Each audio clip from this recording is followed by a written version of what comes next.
Baik teman-teman, pada kesempatan kali ini saya akan membahas tentang tryout kedua ya, Shimabuki. Nah, langsung aja ke nomor satu. Unsur yang memiliki sifat basa pertama terbesar di antara unsur berikut adalah, oke. Nah, kemarin udah pernah belajar kalau sifat basa itu makin kemana? Nah, makin, ingat nggak yang kemarin makin ke atas, makin ke kanan itu, kita review dikit ya. Yang makin besar itu bakpao, ya kan? Bakpao. Yang makin kecil itu jaba, ya kan? Jaba. Nah, jadi bakpao itu apa? B-nya itu bukan logam, nya itu adalah afinitas elektron, K-nya itu adalah keelektronegatifan, P-nya itu potensial ionisasi, A-nya itu asam, O-nya itu adalah oksidator. Nah, ini makin besar ya. Makin apa? Makin besar. Nah, sedangkan yang jabar itu makin ke kanan itu makin kecil. Ya, J-nya apa? Jari-jari. Ya, kan? Banyak basa, R-nya reduktor. Nah, ini makin ke kanan, makin kecil. Nah, pertanyaannya adalah urut unsur yang memiliki sifat basa pertama terbesar. Nah, terbesar berarti karena kanan makin kecil, jadi paling besar sebelah kiri. Nah, kita lihat dulu sebelah kiri yang mana. Ini 2, 1 golongan 1. 4 ini konfigurasinya 22. 5 berarti 23. 6 berarti 24. 7 berarti 25. Ya. Jadi yang paling kiri adalah yang Li. Habis Li, BE. Habis BE, B habis B, C habis C, baru N. Jadi jawaban yang benar adalah yang E. Ya, oke.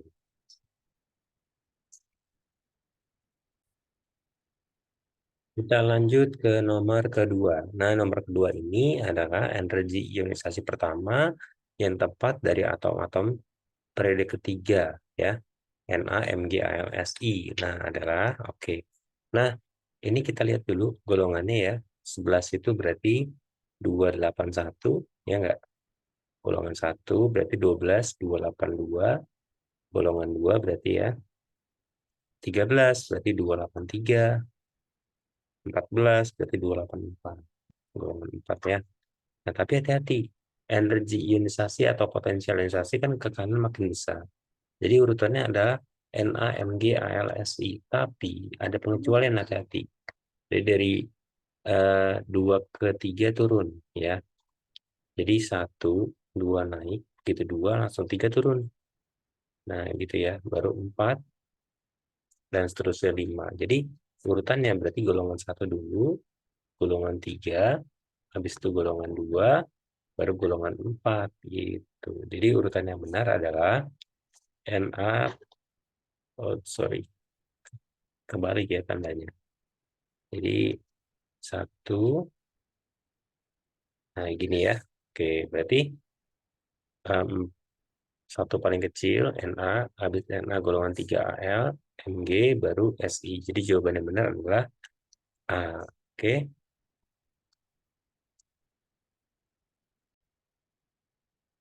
Oke, kita lanjut. Jari-jari kation yang tepat adalah, oke, ini sebenarnya kation itu kan adalah unsur yang bermuatan positif. Nah, arti muatan positif itu artinya dia melepaskan elektron, gitu kan ya.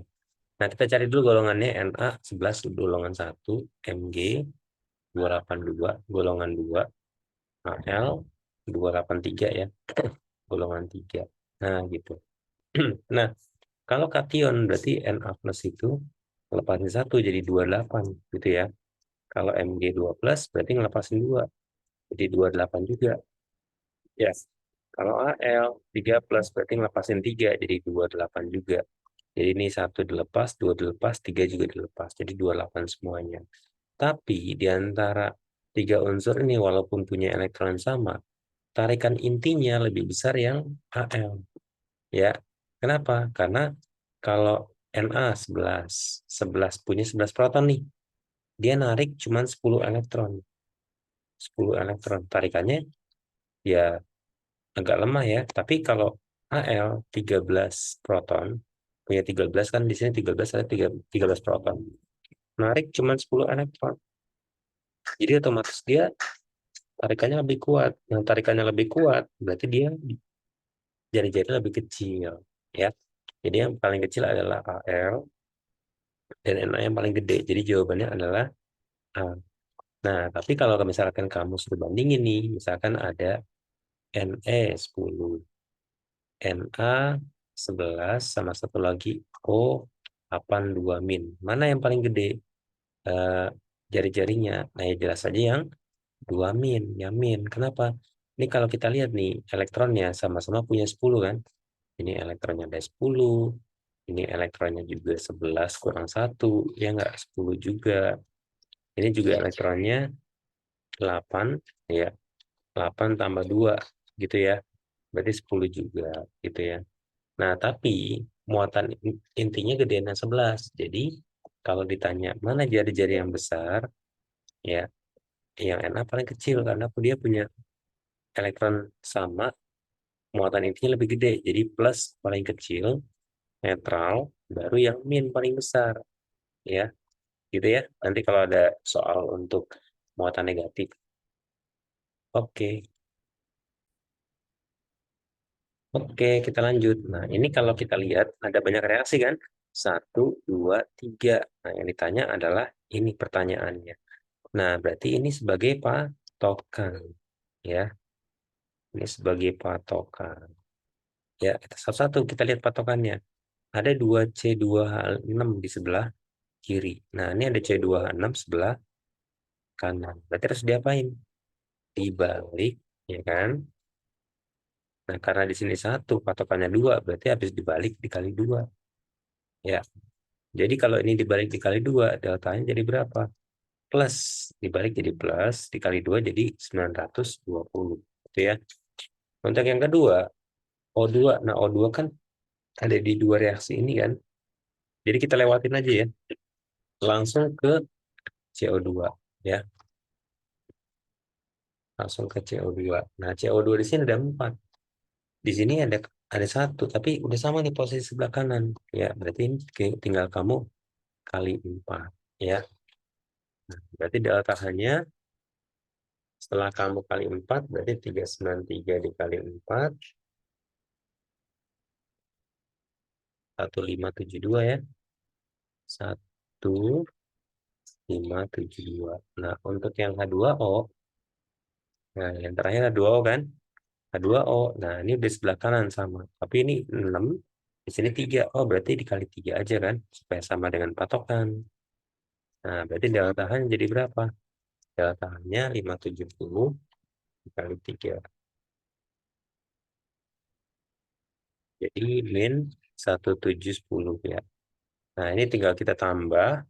Jadi kita nggak usah nulis reaksinya lagi ya, udah otomatis bener tuh patokannya ya. Jadi 1710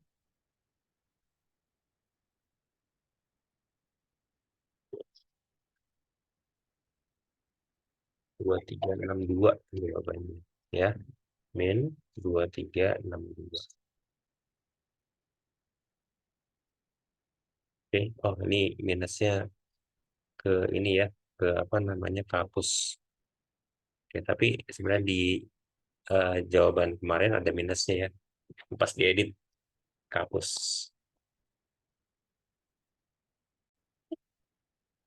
Oke, kita lanjut lagi ke nomor 5. Nah, nomor 5 di sini ada dua reaksi. Oh, sama nih, masih kayak tadi ya, hukum Hess. Tapi bedanya di sini nggak dikasih tahu reaksi patokan. Patokannya dalam bentuk kata-kata. Yang ditanya adalah perubahan entalpi pembentukan CO pada keadaan standar adalah jadi CO-nya 56 gram pada keadaan standar. Nah, pembentukan CO berarti kan pembentukan itu artinya dari apa? Kita dari unsur ditambah unsur membentuk CO atau senyawanya gitu ya. Jadi pembentukan tuh unsur tambah unsur jadi senyawa. Karena CO, C itu unsurnya terbuat dari karbon dan O2 ya. Jadi apa? Jadi CO kita setarain ya. Ini kali setengah. Nah, yang dibentuk harus satu. Koefisien nggak boleh lebih dari satu ya. Karena yang kita cari adalah delta H standar untuk 1 mol. Makanya satuannya kJ per mol gitu ya. Oke. Nah, kita tinggal lihat satu-satu. Pertama ada C. Nah, C ada di sini kan. Nah, udah sama ya. Berarti ini tetap nih. Reaksi pertama adalah tetap. Berarti min 392. Yang kedua adalah si O2 banyaknya. Ada dua reaksi, lewatin aja. Langsung ke CO aja. Ya. CO ada di kiri sebanyak 2. Patokannya ada di kanan sebanyak 1. Berarti nih kamu harus balik. Ya, habis balik terus dibagi 2. Kenapa? Karena di sini ada di kanan 1. Ini ada di kiri 2. Ya kan? Jadi dibalik dibagi 2. Berarti 565 dibalik jadi plus dibagi 2 berarti jadi 282,5 ya. Nah, ini kita tinggal tambah. Berarti dikurangin 392 109,5 ya. Nah, ini untuk 1 mol ya. Ditanya untuk 56 gram. Nah, berarti kalorinya berapa untuk 56 gram? Entalpi enggak standar ya. Kalor itu entalpi enggak standar sama ya. Itu rumusnya delta H standar tinggal kamu kali sama mol. Karena ini untuk 1 mol. Kalau ini untuk berapa mol? Kita cek ya. Berarti min 109,5 kita kali sama mol itu kan gram dibagi mr ya. Berarti gramnya itu adalah 56 dibagi mr-nya 28. 2. Berarti 109 dikali 2 berapa? 219 min ya. Ini ada minnya ya. Minnya hilang semuanya ya. Pas diedit. Oke, jawabannya C ya. Min 219. Oke.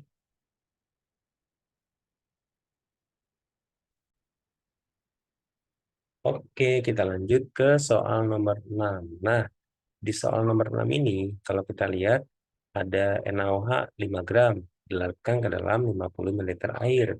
Terjadi kenaikan suhu dari 26 ke 34. Jika kalau jenis larutan itu dianggap sama 4,2, dan kalau ruangan diabaikan, maka entalpi larutan NaOH-nya berapa? Gitu ya. Oke, berarti ini ingat nggak yang ada kalau jenis itu yang pakai rumus macet ya, yang min Q per mol. Nah, ini plus minus sebenarnya. Kenapa min? Karena di sini suhunya naik. Kalau suhu naik berarti kemarin kan udah jelasin ya, kalau dia adalah eksoterm kalau suhu naik ya. Oke, tandanya di sini minus. Nah, Q-nya kalau kita jabarin macet, cet gitu kan ya, per mol. Nah, masanya, masa total itu di 50 mili tambah 5 gram. Nah, karena air itu kan rho-nya 1 gram per mili, jadi dianggap aja 1 gram sama dengan 1 mili. Kalau 50 mili, 50 gram. 50 tambah 5, berarti masanya 55, C-nya 4,2, naik berapa? 26 ke 34, naik 8, ya enggak? Ditambah, nah karena di sini nggak ada kapasitas kalorimeter, nggak ada infonya, berarti di sini 0, ya. Per mol-molnya, karena yang dilarutkan adalah NaOH, berarti molnya ini. Oke, mol itu kan kalau jabarannya jadi gram dibagi ml kan, ya. Jadi ini gram dibagi ml. Gramnya 5, ml-nya 40. Nah, tinggal hitung deh. Berapa nih jadinya? 55,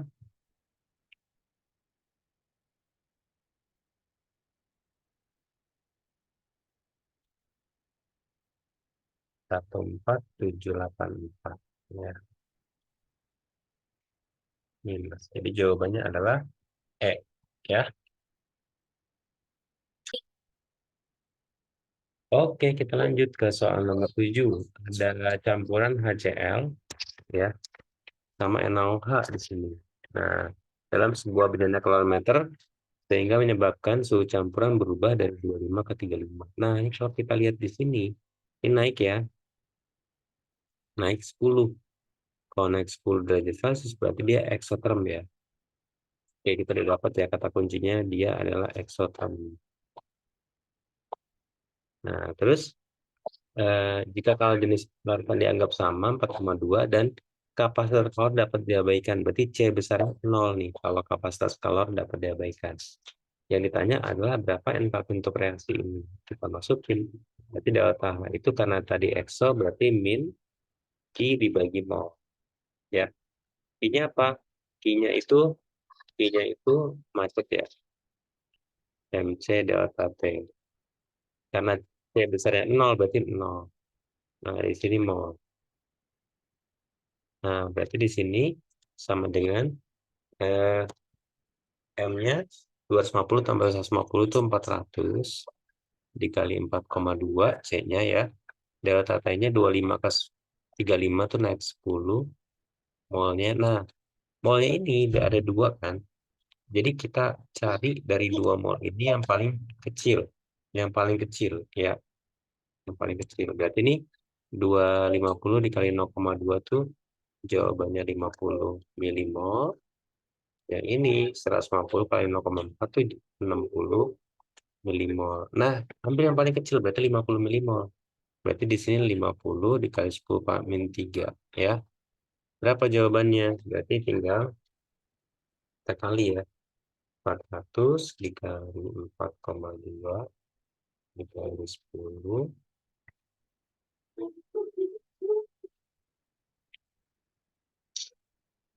336 ya.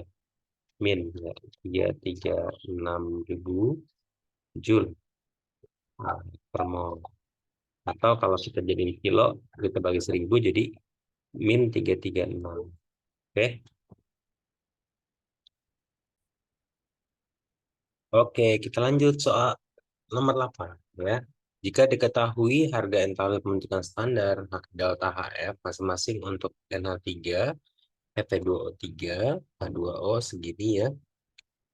Yang ditanya adalah berapakah perubahan entalpi untuk reaksi ini. Nah, reaksi ini kalau kita lihat belum setara ya. Nah, kita setarain dulu karena koefisien ngaruh untuk nanti dikali dengan delta H-nya ya. Di sini N-nya ada 2 dikali 2, ya enggak? F-nya ada 2 dikali 2. H-nya ada 3 kali 2, 6. Berarti kali 3. Nah, kemarin sudah diinfokan kan kalau nyari delta H reaksi, jika diketahui delta H pembentukan standar, rumusnya apa? Kanan kurang kiri, ya kan? Kanan kiri. Nah, berarti jadi kanannya, apa aja kanannya?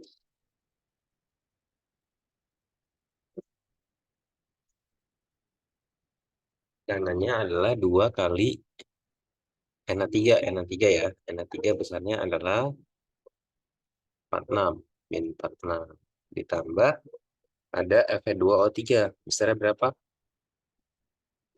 Min 826 dikali 1 ya. Kurang kirinya ada apa? 3 kali H2O. H2O besarnya min 285 ditambah ini unsur bebas kan 2 berarti itu 0 dua-duanya. Kemarin udah dijelaskan kalau unsur bebas itu punya delta H 0 ya karena di alam dalam keadaan bebas ya. Nah, berarti ini jadi kita kalikan jadi berapa? 92 ya, min 92 ditambah min 826 sebelah kiri 285 dikali 3 855 ya, min 855. Nah, ini kita tambah dulu 92 ditambah 826 dikurangi 855. Jawabannya adalah min 63 ya. Nah, ini ini kemarin ini min 63 ya misalnya nih.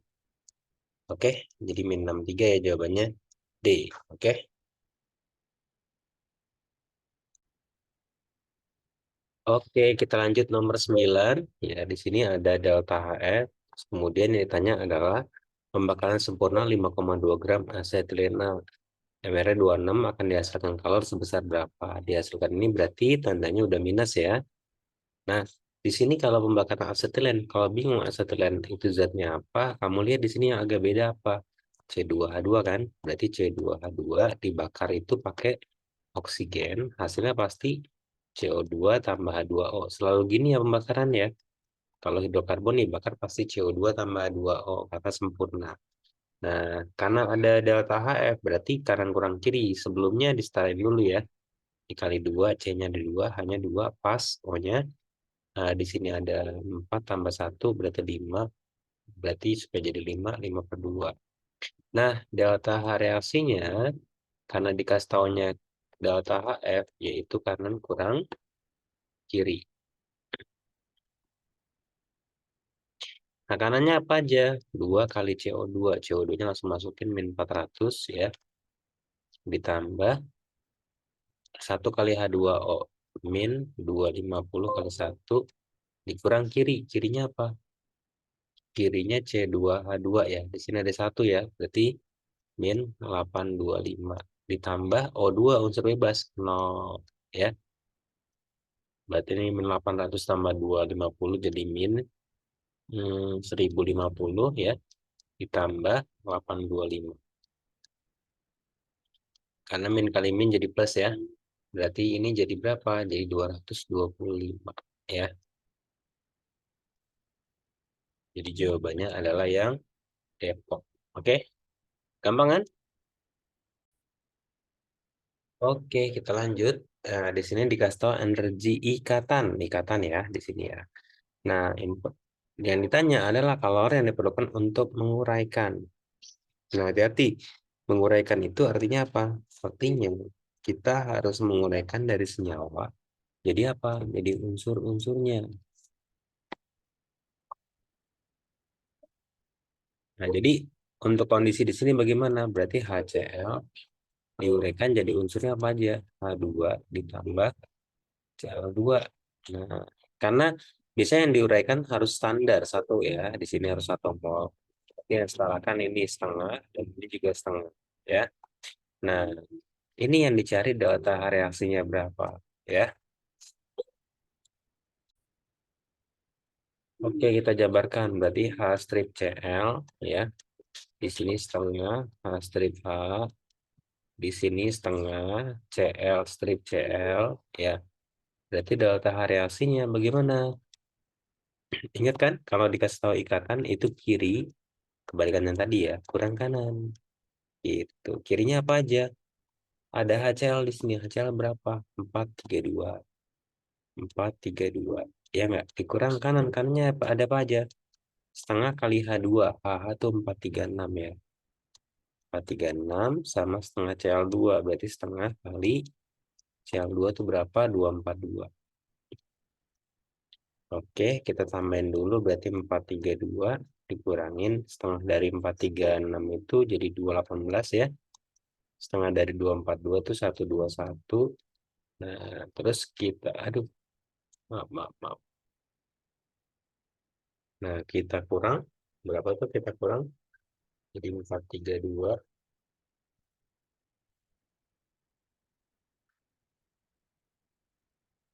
93 ya. 93 kJ per mol. Nah, tapi pertanyaannya belum sampai sini ya, hati-hati. Ya. Nah, kenapa hati-hati? Nah, di sini yang ditanya adalah 146 gram HCl ya. Kalornya berapa? Berarti kita cari kalornya. Ki sama dengan delta H untuk 1 mol dikali mol. Molnya berapa? Delta untuk 1 mol 93. Molnya kita masukin jadi gram dibagi mr. Gram yang diuraikan 146, mr itu H itu 1, Cl itu 35,5. Jadi 36,5. Nah, jadi kita tinggal kali 146 itu dibagi 36,5 mendekati 4 ya. Berarti 93 dikali 4, jawabannya adalah 372 kJ. Ya, jawabannya B. Oke.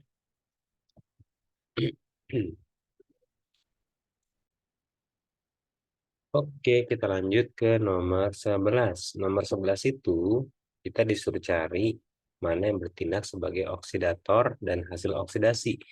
Nah, oksidator itu adalah reaksi yang mengalami reduksi.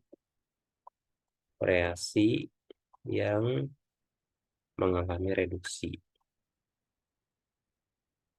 Jadi adanya sebelah kiri ya. Sedangkan hasil oksidasi itu berarti hasilnya ada di produk nih, ada di produk yang mengalami oksidasi ya.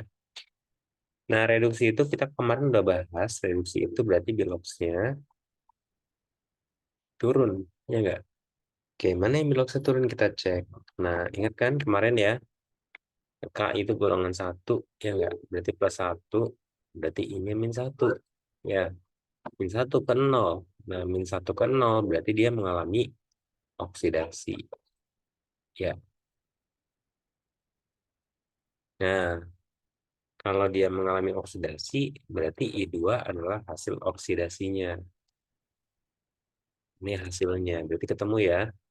Jadi hasil oksidasinya itu yang I2. Berarti ini dengan ini.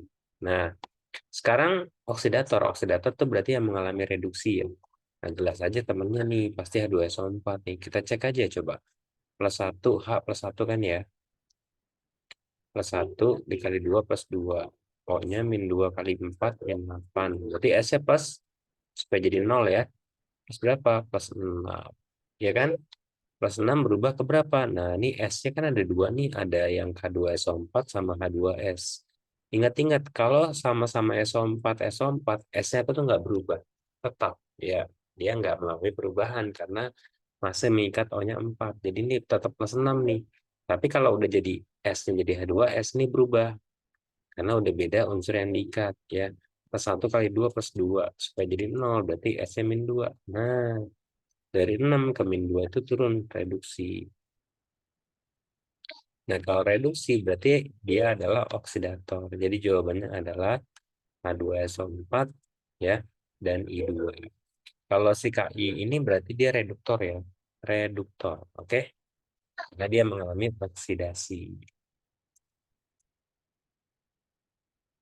Oke, kita lanjut ke soal nomor 12. Nah, nomor 12 ini kalau kita lihat ada SLFE, ada SL-nya SN.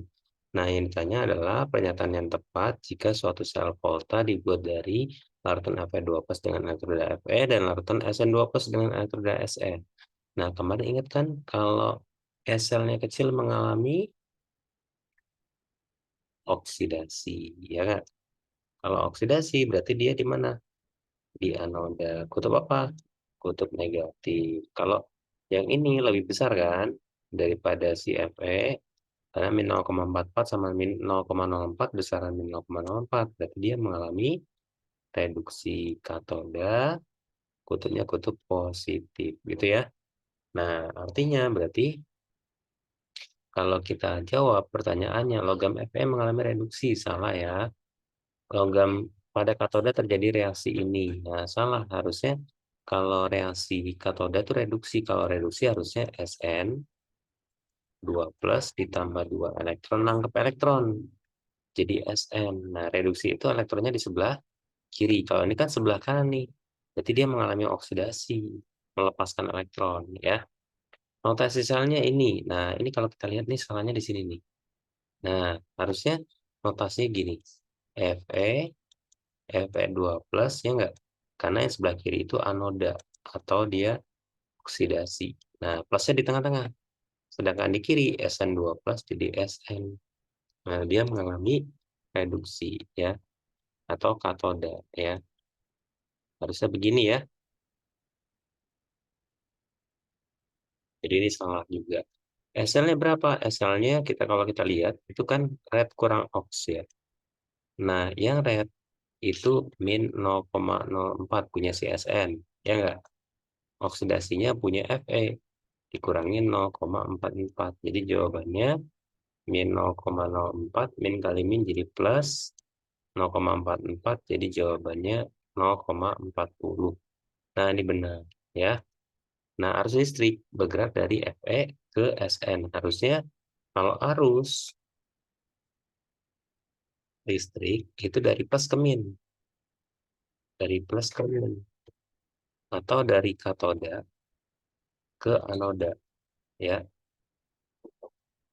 Sedangkan kalau arah elektron, kebalikannya. Aliran elektron dari min ke plus. Ya. Oke. Jadi jawabannya adalah yang D jawabannya ya. Nomor 13 ya. Perhatikan data berikut ini. Nah, ini adalah data potensial sel standar ya. Yang ditanya adalah notasi sel kota yang menggambarkan reaksi redoks yang dapat berlangsung. Nah, ada kata kuncinya yang dapat berlangsung. Artinya spontan. Spontan itu artinya selnya ketika kita kurang red kurang ox hasilnya positif gitu ya. Nah, berarti kita harus cari nih mana yang red kurang ox positif. Nah, contoh misalnya gini. Ini kan notasi ini kan sebelah kiri itu ox, sebelah kanan red ya. Atau sebelah kanan katoda, sebelah kiri anoda, ya enggak? Jadi nanti kalau ngurangin kanan kurang kiri. Contoh nih ZN. ZN berapa nih? Min 0,76 dikurang kiri. Ya enggak? Oksidasi kan red kurang ox. Oksidasinya 0,80. Nah, ini hasilnya negatif kan? Ya negatif 1,56 kan? Kalau ini Zn min 0,76 dikurangin Fn-nya 0,44. Ini juga masih negatif. Ya, yang ini Zn kurang Sn. Zn-nya 0,76 dikurangin Sn-nya 0,14 ya. Jadi atas 0,14. Berarti ini negatif juga masih. Yang ini berarti Sn dikurang Fe ya. Sn-nya itu min 0,14 ya. Kita hapus min 0,14 dikurangin min 0,44. Nah, ini kan min kali min plus. Jadi 44 dikurangin 0,14 jadi plus. Jadi ini positif ya. Oke, kita cek satu lagi. Cu dikurang Ag. Cu-nya plus 0,34 dikurang Ag-nya 0,80. Ini juga negatif. Jadi satu-satunya spontan adalah yang D. Gampang ya. Tinggal kamu cari mana yang kanan kurang kiri hasilnya positif. Gitu ya. Oke, 14 ya. Diberikan data reduksi, standar reduksi ya. Di sini ada 4 data. Yang ditanya yang tidak tepat yang mana? Oke, kita cek ya jawabannya. Nah, untuk yang pertama, I2 dapat mengoksidasi Br2. I2 ini SL-nya lebih kecil ya, ya kan? Dapat mereduksi Br2. Br2 lebih gede. Nah, salah nih. Ya, ngerti nggak kenapa? Karena I2 SL-nya lebih kecil daripada Br2. Harusnya Br2 yang mereduksi.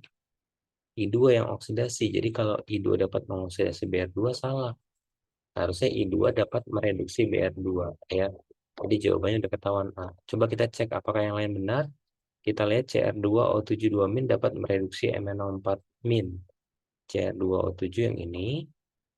Nah, ini 1,330 kan?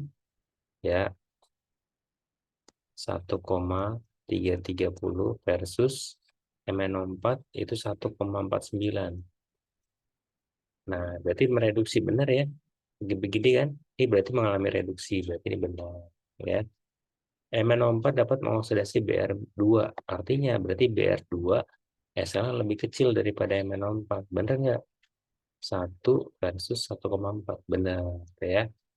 I2 tidak dapat mengoksidasi Cr2O72-. Berarti kalau dibalik, Cr2O72- dapat mengoksidasi I2 gitu. Ya. Kita boleh juga I2 tidak dapat mengoksidasi Cr2O72-. Kalau tidak dapat mengoksidasi berarti dia mereduksi dong. Kita cek. Bener nggak Cr2O7 1,33 yang I2-nya 0,535. Bener ya, dia mereduksi ya. Bener juga. Br2 dapat mereduksi Cr2O72-. Br2 berarti Cr2O72- lebih gede SL-nya. Nah, ini bener ya. Dia 1,33, ini 1,87. Bener juga. Jadi jawaban yang terdapat adalah yang A. Bisa ya, dipahami ya. Oke, soal terakhir. Manakah reaksi di bawah ini mengalami reaksi disproporsionasi? Nah, disproporsionasi kemarin udah jelasin nama lainnya auto redox. Apa tuh auto redox? Kayak kemarin ya, misalkan kayak I2 misalkan ya. I2 nanti jadi KI sama KiO3 ya kemarin ya. Ini 0, Ini plus 1, K kan golongan 1 plus 1 min 1. Berarti dia turun kan? Red. Yang ini plus 1, O-nya min 2 kali 3, min 6. Berarti plus 5. Ya, mau ke plus 5, itu dia ox gitu kan. Nah, satu unsur bisa mengalami dua reaksi sekaligus, berarti dia namanya autoredox ya. Nah, kamu cari aja yang satu jadi dua, ya kan? Yang mana nih jawaban yang benar? Nah, kita tracing aja ya, nggak usah dihitung semuanya ya. Nah, ini BR2 nih, BR2. Jadi kamu carinya jangan unsur yang ada di ketetapan, yang kemarin saya bilang ya. Jadi BR2 jadi itu KBR sama BR. Ya nggak? Nomor ini Cl2, Cl enggak, I juga enggak. Ini kan Cl ya, bukan I ya. Cr enggak ada ya. Nomor 2 Zn sama N ya. Zn sama N. Nah, enggak juga ya. Jadi jawabannya 4 saja yang benar. Gampang kan? Di tracing aja ya. Jadi kalau 4 benar, kita cek nomor 2. Ya kan? Berarti kalau misalnya 2 salah, jawabannya 4 aja. Udah. Nggak usah cek nomor 1 sama 3. Tapi kalau 2 benar, kamu cek nomor 1 atau nomor 3. Nanti jawabannya berarti benar semua kalau nomor 1 dan nomor 3 ada yang benar. Gitu ya. Gampang ya? Oke. Oke, sampai sini aja di post test yang kedua. Kalau ada yang masih bingung, nanti ditanyakan aja di kelas ya. Oke, diulang-ulang terus, dipelajarin supaya nanti pas keluar di SMAK nggak lupa. Oke, makasih semuanya.